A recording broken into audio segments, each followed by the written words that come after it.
Friends எல்லோரும் எப்படி இருக்கீங்க? நான் சூப்பராக இருக்கேன். நேற்று மத்தியானம் 12 மணிலேருந்து இன்றைக்கி காலையில் வரைக்கும் எடுத்த விளாக் தான். நேற்று எங்கள் வீட்டுக்கு ஒரு கெஸ்ட்டு வந்திருந்தாங்க. அவங்க வந்து எங்களுக்கு கிருஷ்ணா ஸ்வீட்ஸ்லேருந்து ஸ்வீட்ஸு காரம் வாங்கிட்டு வந்தாங்க. எனக்கு வந்து ஒரு புது எக்ஸ்பீரியன்ஸ் நேற்று, அதனால தான் இது உங்கள்கிட்ட ஷேர் பண்ணிக்கிறேன். எனக்கு கிருஷ்ணா ஸ்வீட்ஸ் மைசூர் பாக்கு நிறைய தடவை சாப்பிட்ருக்கேன். இப்போல்லாம் கொஞ்சம் ஸ்வீட் சாப்பிட்றத கம்மி பண்ணணும்னு நினச்சா கூட நமக்கு எப்படியாவது வீட்டில் வந்து ஸ்வீட் எப்படியாவது யாராவது வர்றவங்க ஸ்வீட் வாங்கிட்டு வந்துடுறாங்க. கிருஷ்ணாங்க sweet Mysore pak as usual வாயில் வச்சா கரையும். அதே போல் மினியேச்சர் காரம், தட்டை முறுக்கு, கார்லிக் முறுக்கு, குட்டி அதாவது கை முறுக்கு அப்படின்னு சொல்லிட்டு குட்டி குட்டியாக வேறு இருந்தது. தேங்காய் பால் முறுக்கு எல்லாமே ரொம்ப ஸ்மால் சைஸில் இருந்தது. ரொம்ப ரொம்ப நல்லா இருந்தது. அதை தான் சொல்ல வரேன் நான்.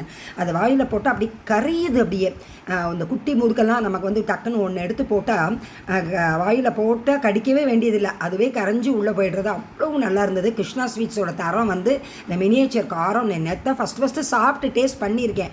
எப்படி இருக்குமோ நினச்சி பார்த்து சாப்பிட்டா நிஜமாகவே ரொம்ப ரொம்ப நல்லா இருந்தது. இது வந்து நம்ம வீட்டில் பண்ணுற கை முறுக்கை விட ஒரு 5ல் 1 மடங்கு தான் இருக்கும். இது வந்து நம்ம கிஃப்டிங் பர்பஸ்க்கு எல்லாத்துக்குமே, அதாவது அதை வயசானவங்க இருக்கிற வீடு, சின்ன குழந்தைங்க இருக்கிற வீட்டுக்கெலாம் தாராளமாக வாங்கி கொண்டு போய் கொடுக்கலாம். ஏன்னா இது வந்து வாயில் போட்டு டக்குன்னு ஒரு கடி கடிச்சா போகிறோம், நல்லா கரைஞ்சி போய்டுறதுனால ஈஸியாக இருக்குது.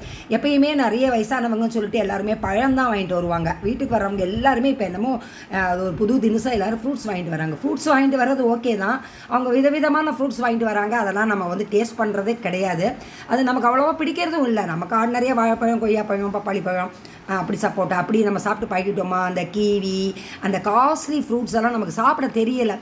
ரிலையன்ஸில் வாங்குறது வந்து மெதுவாகவே ரொம்ப சீப்பாக இருக்கா என்னன்னு தெரியல. பட் வந்து ரொம்ப நாளைக்கு அப்படியே இருக்குது. ஆப்பிள்லாம் வாங்கினா 15 நாள் அழுக மாட்டேங்குது. அப்படியே வச்ச அப்படியே இருக்குது. அதுலேருந்து தெரியுது அதில் எவ்வளோ ஃபர்டிலைசர்ஸ்லாம் போட்டு யூஸ் பண்ணியிருப்பாங்கன்னு தெரியுது.